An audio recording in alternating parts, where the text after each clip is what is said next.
Шанхайдагы Линьган атындагы медициналык жабдууларды изилдөө борборунун жетекчиси баштаган делегация 18 апрелде Ош мамлекеттик университетине келди. Конокторду ректор Кудайберди Кучубеков тосуп алды. Жолугушууда Ошмунун медициналык билим берүү тармагындагы жетишкендиктери, клиникалардын ишмердүүлүгү жана жаңы курулуп жаткан медициналык клиника тууралуу маалыматтар берилди. Имени ректората Ошского государственного университета сердечно приветствую вас в нашем университете.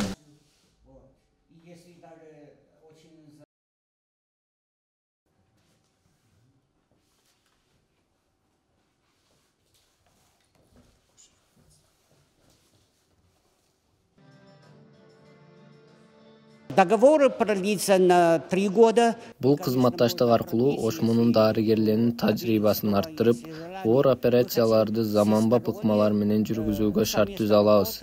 Биз ошондой эле медициналык клиниканын курулушуна жана жабдууларды камсыздоодо финансылык жактан колдоо көрсөтөбүз.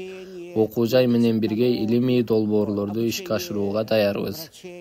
Бүгүнкү күндө биз ушул университеттин ушул медициналык билим берүүсүн, клиникалык базаларын жаңылоодо, жасоодо ушулар менен биргелешип долбоорлорду иштейли деген максатта атайын меморандумга кол койдук. Буюрса булардын өзүгө тиешелүү баягы артыкчылыктарыны биз ушул иштеп аткан клиникабызда жаңы клиникага пайдалануу боюнча сүйлөшүүлөрдү жүргүзүп аракеттерибизди баштадык.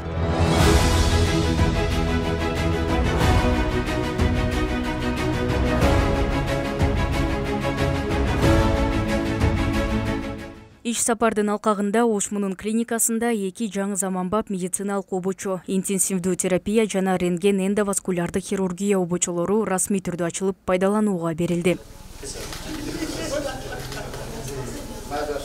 Бул обочолор жүрөк-кан тамыр оорулары, инсульт жана онкологиялык диагноздарды так аныктап берет. Обочо ангиограф аппараты менен жабдылган. Бул жабдуу операцияларды ачык ыкма менен эмес, бут же колдун кан тамырлары аркылуу жүргүзөт. Жүрөктүн, мээнин жана бүт организмдин кан тамыр системасын изилдөөдө так маалымат берип, өзгөчө кардиология, нейрохирургия жана онкологияда чоң роль ойнойт. Бул баягы мини-инвазивный операция деп коет.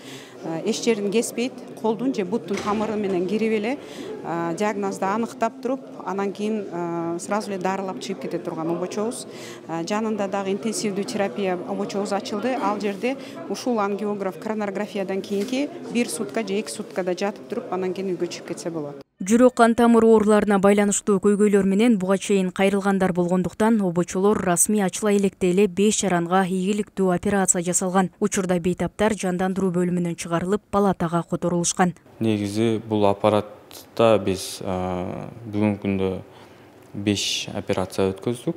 Анын ичинен 1 имплантация кардиостимулятора, стентирование коронарных артерий, анан кийин диагностика жолунда коронарография деп коет, жүрөктүн тамырларыны диагностика кылдык.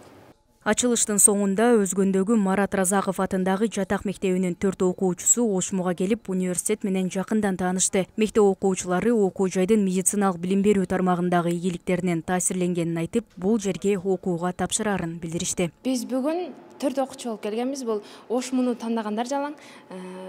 Биз кичинекей кезибизден эле медке кызыккан болчук да. Ошон үчүн аз келечекте бир акушер-гинеколог болуп, ошол Ошмунун мамлекеттик университетинин медицина факультетине тапшырайын деген оюбуз менен келгенбиз. Буюрса ошол ОРТдан жакшы балдар алып калсак, ушул жакта окуп калабыз деген оюбуз чоң. Буга чейин билим берүү министри жана Ошмунун ректору Өзгөнгө барып, мектептер менен таанышкан. Анда алар окуучуларга университетти тандоо үчүн жаңы мүмкүнчүлүктөрдү көрсөтүшкөн. Мээрим Айтмаматова, Нурсултан Бакай уулу, Ошму жаңылыктары.